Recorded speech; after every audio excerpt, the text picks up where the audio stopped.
স্কাউরিং হল textile fabric থেকে প্রাকৃতিক মোম, তেল, চর্বি, ময়লা এবং অন্যান্য অপদ্রব্য দূর করে সেটিকে শোষণক্ষম করার একটি গুরুত্বপূর্ণ রাসায়নিক পরিষ্কার প্রক্রিয়া। এটি সাধারণত উচ্চ তাপমাত্রায় ক্ষারীয় দ্রবণ, যেমন কস্টিক সোডা, ব্যবহার করে করা হয়, যা ডাইং বা ব্লিচিংয়ের আগে ফেব্রিককে প্রস্তুত করে। স্কাউরিং প্রসেসের মূল ধাপসমূহ হল প্রিপারেশন, ফেব্রিককে উপযুক্ত মেশিনে, যেমন কিয়ার বয়লার বা জেবক্স, নেওয়া হয়। কেমিক্যাল প্রযোগ, সাধারণত কস্টিক সোডা, সারফ্যাক্ট্যান্ট, ডিটারজেন্ট এবং চেলিয়েটিং এজেন্ট ব্যবহার করে মিশ্রণ তৈরি করা হয়।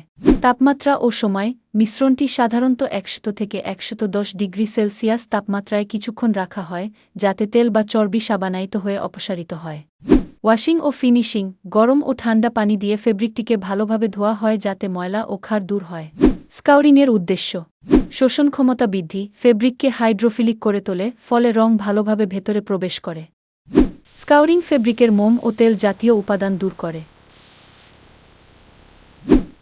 স্কাউরিং পরের ধাপগুলোতে ডাইং প্রিন্টিংয়ে সমান ও ভালো ফলাফল নিশ্চিত করে।